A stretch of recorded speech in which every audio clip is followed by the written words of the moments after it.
नमस्कार, स्वागत है आप सभी का हरियाणा वॉइस में। मैं हूं आपके साथ सुनील चौहान। हरियाणा के हिसार में आयोजित कृषि विकास मेले का समापन हो गया।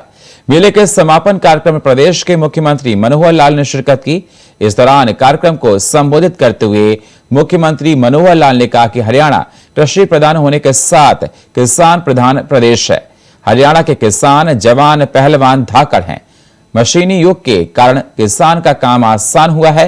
हमारे वैज्ञानिक नए नए प्रयोगों से पैदावार और क्वालिटी बढ़ाने पर काम कर रहे हैं। हमारे प्राचीन काल में सबसे पहले हल चलाने का उदाहरण हरियाणा का ही है। वहां से आज मशीनी युग तक का कृषि पहुंची है। साथ ही कहा कि हमें हमारे जैसे 10% प्रगतिशील किसान तैयार करना है।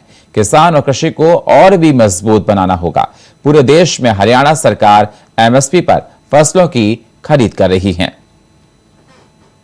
हमारा धाकड़ हरियाणा और धाकड़ यहाँ का किसान। महावीर गुड्डू के साथी रामकेश जी जब वो गीत बोल रहे थे तो मुझे उस गीत में एक दो लाइन जोड़ने की इच्छा कर रही थी। रामकेश जी है कि गए? मुझे जो लाइनें उसमें ध्यान में आ रही थी कि धाकड़ अरे किसान मिलेगा, धाकड़ अरे जवान मिलेगा, धाकड़ अरे पहलवान मिलेगा, फिर समझो हरियाणा। वास्तव में जिस बात के लिए हरियाणा जाना जाता है कि हरियाणा कृषि प्रधान ये प्रदेश है, तो मुझे तो आभास होता है कि कृषि प्रधान की बजाय मैं इसको यदि कहूं कि किसान प्रधान प्रदेश है, क्योंकि किसान हमारा कृषि का काम तो करता ही है, लेकिन अब धीरे धीरे ऐसा ध्यान में आने लगा है कि हमारा किसान बहुत से क्षेत्रों में आगे बढ़ गया है। आज तो बहुत से मंडियों में आड़त की दुकान भी किसानों की हो गई है। किसान परिवारों के बच्चे हमारे फौज में जवान में जाते हैं तो वो भी किसान परिवारों के बच्चे हैं। हमारे किसान परिवारों के बच्चे पहलवानी जो करते हैं, देश और दुनिया में हरियाणा का नाम जो कमाते हैं। अभी एशियाड जो खेल हुए चाइना के अंदर, उसके अंदर भी बड़ी संख्या में जो देश भर के मेडल आए उसमें 30% मेडल हरियाणा के हैं मित्रों। तो हरियाणा का किसान देश और दुनिया में छाया हुआ है। बड़े बड़े व्यापारी भी बन गए हैं, बड़े बड़े उद्योगपति भी बन गए हैं। इन किसानों की प्रगति निश्चित रूप से हरियाणा की प्रगति का एक हिस्सा है। हरियाणा आगे बढ़ रहा है तो इन किसानों के बलबूते पर बढ़ रहा है। मित्रों, भाइयों बहनों, हमने अभी जो प्रदर्शनी देखी है, इस प्रदर्शनी में जिस प्रकार के किसानों के हित में काम करने वाले कितने ही प्रकल्प मैंने देखे हैं। किसानों के काम का मशीनीकरण, यानी आज हाथ से काम नहीं करना पड़ता है, हर काम के लिए मशीन उपलब्ध है। 5000 साल पहले अगर किसान ने सबसे पहले हल का मुट्ठा पकड़ा था तो हरियाणा की धरती कुरुक्षेत्र में पकड़ा था। उस समय हल चलाना पहली बार लकड़ी का हल सीखा था। लेकिन आज उस मशीनीकरण के माध्यम से किसान बिजाई भी अपना करता है, किसान कटाई भी करता है, किसान अपने अनाज की कढ़ाई भी करता है। हर प्रकार का मशीनीकरण, आधुनिकता और इसी प्रकार से विज्ञान की नई नई रिसर्च, जिस प्रकार का यहां हमने सारा देखा है, यानी जो फसलें कभी हरियाणा में हमने सुनी नहीं थी, देखी नहीं थी, उनका भी इस रिसर्च करके बीज का उत्पादन यहां किया जा रहा है। हमारे यूनिवर्सिटी के लोग वैज्ञानिक लगे हैं उसमें। मैं इसका बहुत बड़ा श्रेय हमारा हरियाणा कृषि विश्वविद्यालय इसको भी देता हूं, उनके वैज्ञानिकों को देता हूं। नई नई किस्म के बीज हैं और उसका जो उसकी मात्रा है पर्याप्त आगे बढ़ रही है। हमारा जो प्रगतिशील किसान है, कई बार मुझे किसानों से बात करने का अवसर मिलता है तो हरियाणा के किसान सामान्य छोटी जमीन वाले भी यानी नए नए तरीके से अपनी फसलों को उगाते हैं। अभी पिछले दिनों में एक मैंने देखा है किसान, ये हमारा जो फ्रूट है लाल रंग का, क्या उसका नाम है, ड्रैगन फ्रूट। ड्रैगन फ्रूट की खेती, लाखों रुपए जिसके ऊपर शुरू में इन्वेस्ट होता है और कई लाख रुपए उसके बाद में इनकम भी होती है। एक एक किसान 10-10 लाख रुपया प्रति एकड़ कमाने वाला ग्रीन हाउसेज लगा करके, भले ही बहुत कम है, ज्यादा नहीं है, लेकिन हमने तो उनके लिए भी योजना बनाई कि ऐसे प्रगतिशील किसान अपने जैसे 10 किसान और तैयार करें, आज अगर वो संख्या 1000 होगी तो 10 किसान हर साल में और तैयार करते हैं तो हर साल 10 गुना उनकी संख्या बढ़ सकती है। तो मेरा तो आपसे निवेदन है कि आप जिस प्रकार से खेत में लगे हैं इसी प्रकार से हम आगे बढ़ें। खेती के अनुभव मेरे भी बहुत हैं। आप ये मत समझना कि एक मुख्यमंत्री और आपका संबोधन कर रहा है। मैंने, मेरे पिताजी ने, मेरे दादा परदादा ने भी खेती की है, थोड़ी बहुत की है। मुझे याद है सन वो 70-72 की बात कि सब्जी बो करके और किस प्रकार से वहां यानी बाल्टियों से पानी डाला जाता था उस सब्जियों को उगाने के लिए। पानी की कमी होती थी फिर भी सब्जी बोना है क्योंकि सब्जी की अच्छी आमदन होती है, पानी भर भर के बाल्टियों से डालना पड़ता था। आज किसान कितने ही किस्म के यानी सिंचाई के साधन हो गए हैं, उन सब्जियों को बो करके उस समय का विषय था। एक समय था हरियाणा में बहुत अच्छी फसल नहीं होती थी, सामान्य मानो बाजरा होता था या थोड़ा चना हो गया, गेहूं भी कहीं कहीं होता था, धान तो उस समय था ही नहीं। लेकिन आज पानी की उपलब्धता, धान भरपूर मात्रा में, गेहूं भरपूर मात्रा में, बाजरा तो आज भी होता है, कपास होता है, और विविधीकरण के नाते से इतनी फसलें, उन सब फसलों को हमने एमएसपी पर खरीदना शुरू किया है। किसान कई बार डरता था कि मैं फसल को दूसरी फसल बदल के बोना भी चाहता हूं लेकिन हिम्मत नहीं होती थी, खरीदेगा कौन। हमने घोषणा की है कि आप फसल की बुआई अगर फसल बदल करके कोई और बोएंगे, खरीदार और कोई हो ना हो, हरियाणा सरकार और उसका जो है प्रबंध करेगी, फसल की खरीद करेगी। पिछले दिनों में एक संकट ध्यान में आया हमें, पानी का संकट, कि जमीन के अंदर पानी बहुत नीचे जा रहा है क्योंकि धान की बिजाई करने वाले लोग पानी को जमीन में से बहुत निकाल रहे हैं। पानी का हमारा संकट, पानी की कमी पर्याप्त हरियाणा में हम देख रहे हैं। हमने योजना बनाई कि अगर धान की बजाय आप दूसरी फसल पर आ जाते हैं, हम आपको 7,000 रुपया प्रति एकड़ ये पैसा देंगे। आपको कोई डर ना लगे कि कहीं फसल कम ना हो जाए। 7,000 रुपया प्रति एकड़, 1 लाख से ऊपर एकड़ का हर साल ये लोग धान कम करके दूसरी फसलों पर किसान बंधु आ रहे हैं। मैं उनको सबको बधाई देता हूं। हरियाणा के मुख्यमंत्री मनोहर लाल के मीडिया सचिव प्रवीण आत्रे ने प्रदेश के मुख्यमंत्री भूपेश सिंह हुड्डा पर जोरदार हमला बोला। उन्होंने तालकटोरा स्टेडियम में कहा था कि मैं जाट पहले और मुख्यमंत्री बाद में दब भरने वाले पूर्व मुख्यमंत्री भूपेश सिंह हुड्डा को अचानक ब्राह्मणों की याद कैसे आ गई। ब्राह्मणों के प्रलोभन देकर भ्रमित करने का काम कर रहे हैं, जबकि भूपेंद्र सिंह हुड्डा क्षेत्रवाद, भाई जाति भतीजावाद, जातिवाद की राजनीति करने के लिए जाने जाते हैं। साथ ही इस दौरान सीएम मनोहर लाल की तारीफ करते हुए कहा कि सीएम ने किसानों की मांगों को लेकर पूरा किया, भगवान परशुराम के नाम पर डाक टिकट जारी किया है।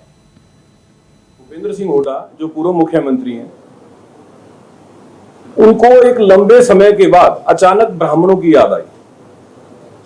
और हैरानी तो यह है कि जो व्यक्ति तालकटोरा स्टेडियम में 2012 में स्टेज से अपनी जाति का दंभ भरता था, जो व्यक्ति मुख्यमंत्री जैसे संवैधानिक पद पे होते हुए तालकटोरा स्टेडियम में यह बोल रहा था कि मैं जाट पहले हूं, मुख्यमंत्री बाद में, ऐसा व्यक्ति जब उसको सत्ता से दूरी पची नहीं, उसको ब्राह्मणों की याद आई।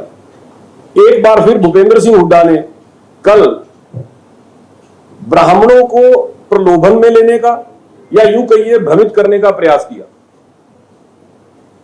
हालांकि कांग्रेस की पहचान रही है जात पात की राजनीति करने की, भाई भतीजावाद, क्षेत्रवाद, जातिवाद, लेकिन भूपेंद्र सिंह हुड्डा विशेष तौर पे अगर उनके 10 साल के कार्यकाल पे नजर डाली जाए तो एक बात बड़ी स्पष्ट दिखती है कि जो व्यक्ति सत्ता में रहते हुए ब्राह्मणों का तिरस्कार करता हो, या यूं कहिए जिस व्यक्ति ने सत्ता में रहते हुए ब्राह्मणों को पूछा ना हो, वो व्यक्ति आज विपक्ष में रहते हुए जिस तरह के प्रलोभन देने का प्रयास कर रहा है, वो व्यक्ति शायद भूल गया कि ब्राह्मण वर्ग जो है, ब्राह्मण के बारे में जो बड़ा स्पष्ट तौर पे कहा जाता है, ब्रह्म जानाति इते ब्राह्मणा, जिसको ब्रह्म का ज्ञान वो ब्राह्मण।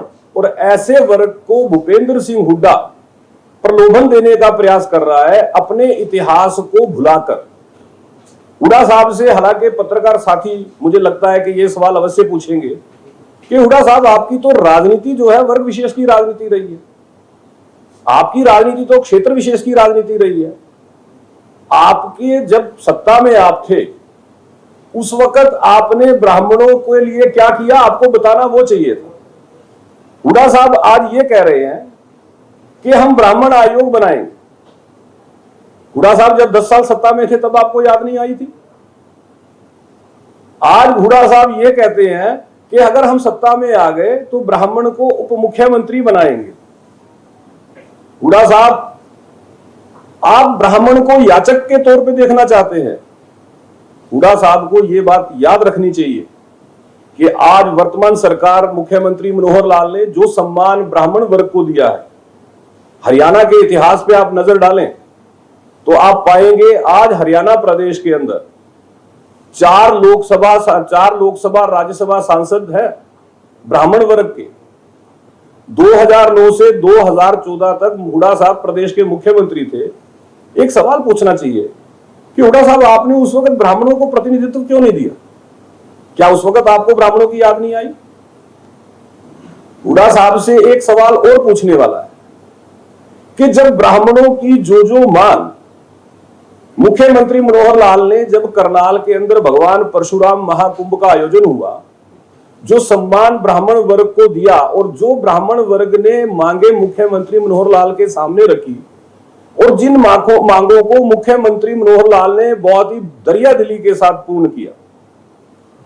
सबसे बड़ी बात, भगवान परशुराम के नाम पे डाक टिकट जारी करना। हुड्डा साहब को 10 साल मुख्यमंत्री रहते ये बात क्यों नहीं याद आ गई? तब हुड्डा साहब क्यों भूल गए थे ब्राह्मणों को? मुख्यमंत्री मनोहर लाल ने बाकायदा ब्राह्मणों को सम्मान देते हुए जो पुजारी पुरोहित उनके लिए बाकायदा एक कमीशन बनाने की जब बात की, मुझे लगता है कि अगर हुड्डा साहब के मन में कोई सम्मान था तो यह विषय तो हुड्डा साहब देख सकते थे।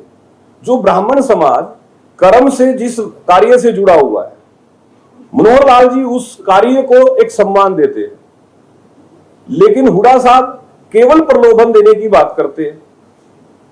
भूपेंद्र सिंह हुड्डा से एक सवाल बड़ा पूछने वाला है। मुझे लगता है कि मैं पत्रकार साथियों से भी ये उम्मीद करूंगा कि जब कभी हुड्डा साहब से मिलेंगे तो इस बात को अवश्य पूछेंगे कि हुड्डा साहब क्या कारण था, आप जब सत्ता में थे कांग्रेस में उस वक्त जो ब्राह्मण नेता थे उनको कांग्रेस छोड़ के जाना पड़ा। ऐसे क्या कारण थे कि आपने एक एक करके ऐसे हालात उत्पन्न किए कि आपने ब्राह्मण नेताओं की राजनीति को खत्म करने का प्रयास किया। आज अरविंद शर्मा उनको लोकसभा सदस्य बनाया भारतीय जनता पार्टी ने, जो हुड्डा साहब की वजह से रमेश कौशिक लोकसभा सदस्य बनाया भारतीय जनता पार्टी ने। उनके पीछे भी कारण कौन था? भूपेंद्र सिंह हुड्डा।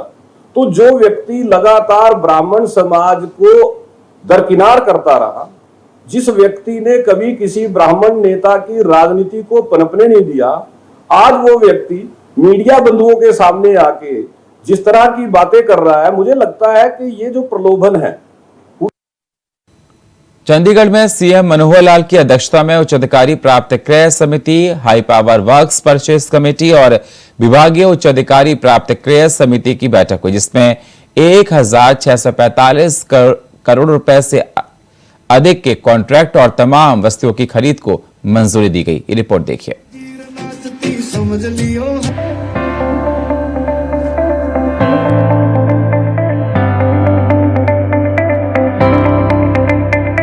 विकास के पथ पर अग्रसर हरियाणा की मनोहर लाल सरकार और मुख्यमंत्री मनोहर लाल पूरे अलर्ट मोड पर हैं और प्रदेश में विकास की बयार की रफ्तार को बढ़ाने के लिए जोश खरोश से मेहनत कर रहे हैं।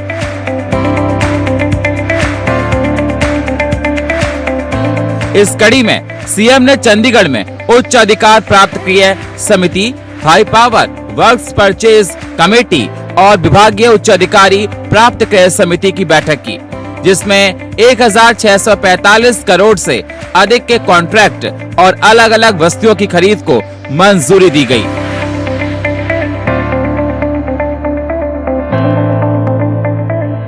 बैठक में अलग अलग बोलीदाताओं ने नेगोशिएशन करके दरें तय की और करीब 29 करोड़ की बचत की।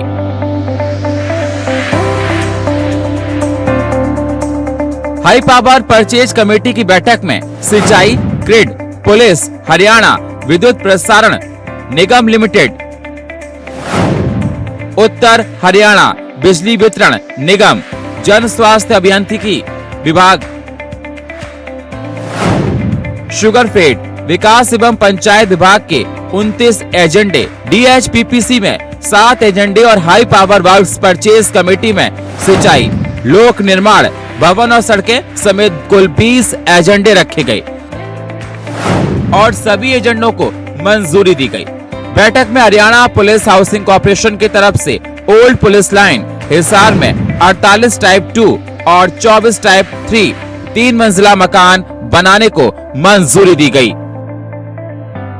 इसके साथ ही इस बैठक में गांव में स्ट्रीट लाइट लगाने, 63 kVA ट्रांसफार्मर की खरीद, शुगरफेड के लिए PP बैग, भारत नेट परियोजना के तहत गांव में फाइबर इंटरनेट सेवा के लिए भी कॉन्ट्रैक्ट को मंजूरी दी गई। साथ ही 2000 लीटर क्षमता की 36 सीवेज सफाई मशीनों की खरीद को मंजूरी दी गई। इससे छोटी गलियों में जाकर सीवरेज की सफाई सुनिश्चित की जा सकेगी। बैठक में मंजूर किए गए कॉन्ट्रैक्ट में मुख्य हिसार बालसमंद सड़क को 4 लेन बनाने, उचाना से लितानी सड़क पर सुदृढ़ीकरण कार्य, जिला रेवाड़ी में सैनिक स्कूल, गोठारा टापाकोड़ी में आवासीय भवनों का निर्माण, जिला गुरुग्राम के जमालपुर गांव में सीवरेज सुविधाएं देने के लिए सीवरेज ट्रीटमेंट प्लांट और जलापूर्ति में सुधार और industrial growth centre Saha Ambala के सेक्टर 1, 2 और 3 में सड़कों का सुदृढ़ीकरण का कार्य शामिल है। विकास की बयार बहाने के लिए हरियाणा सरकार की जी तोड़ मेहनत कर रही है, जिसका असर धरातल पर दिख रहा और विकास की बयार बहने के कारण प्रदेश की जनता भी खुशी से गदगद है। Bureau report, India voice.